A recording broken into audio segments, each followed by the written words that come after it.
Hey guys, so in this tutorial we're going to be looking at how to create a standard pencil brush in Adobe Photoshop. So first we're going to start off with a hard round brush, and then in the brush settings we're going to enable smoothing, buildup, and noise. If you don't have the brush's palette already in your sidebar, you can access it by going to Window, Brush Settings. Now we're going to enable Shape Dynamics, and we're going to set the control to pen pressure. We're also going to add a little bit of a size jitter. I've actually chosen 35% here, and that's just going to make the edge a little bit uneven so that it looks a little bit more like we're drawing with graphite or drawing on an uneven surface like tooth paper or something. So already with that one feature enabled, it's starting to look a lot more like a pencil brush.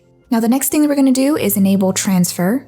And I like to set the flow jitter to pen pressure. However, for a brush like this, I tend to keep the opacity jitter off. Now, many artists will actually enable this to say pen pressure, but I actually find that it creates a little bit of a digital look when I'm drawing on textured paper, and I don't really like that, so I usually keep it off and just have the flow jitter enabled. Of course, you can absolutely experiment and see which one you prefer best, whether you like opacity enabled or flow or even both. But as you can see, when I start drawing with this particular pencil, if I put down a very light mark, it's going to look like it's a light pencil mark being drawn across the page. Now, so far we actually have a pretty decent pencil brush already, but I'm going to take this a little bit further. So what I'm going to do is enable texture. Now, for the texture, I'm actually going to choose a Strathmore paper pattern that I created earlier. So now I'm just going to change the mode, and I usually experiment with either subtract or linear burn. And for this brush, I'm going to keep texture each tip enabled. Now it's really just a matter of adjusting the sliders and seeing what kind of results that you get. This step is really just a lot of trial and error. The goal here is really to make sure that the texture is visible in my pencil brush, while also making sure that the pencil is a little bit more crisp and clear. Now, as you're doing these stroke tests, I do recommend that you have the pencil to be about the size that you want it to be when you save the brush. So for instance, I actually have the pencil right now at 15 pixels,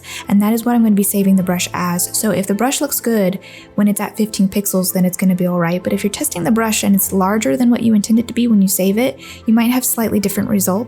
So you really don't want the brush to be too small or too big. Now, one thing that I do when I'm trying to make a brush that's actually similar to traditional media is I'll take a photograph of that media. It's like from my sketchbook or whatever, I'll import it into Photoshop, and then I'll start drawing on top of that image. This way I can actually see if the brush works similarly to the way that I work traditionally. So I'm trying to mimic my traditional workflow as much as possible. I'm creating the same kind of hatch marks, the same kind of thin to thick variation, and just trying to see how the digital brush is similar, but also how it varies. Because I'm actually using a Huion tablet, there's a lot of pressure sensitivity in the brush, and so when I press hard on the pen tip, it actually goes a little bit too dark. This isn't necessarily a bad thing for me because I actually work a lot with Faber-Castell pens and stuff when I'm working traditionally, and I usually finish off my pencil brushes with that, so this actually works in my favor. Overall, the brush is handling pretty much the way that I want, so I'm just going to go ahead and save it by pressing this little box with a plus sign in it. That's going to give us a pop-up that's going to allow us to name our brush, hit OK, and that will save it to your library. Now, if you're interested in how I created this pencil shader brush, you can check out my next video. Until then, see you later, guys.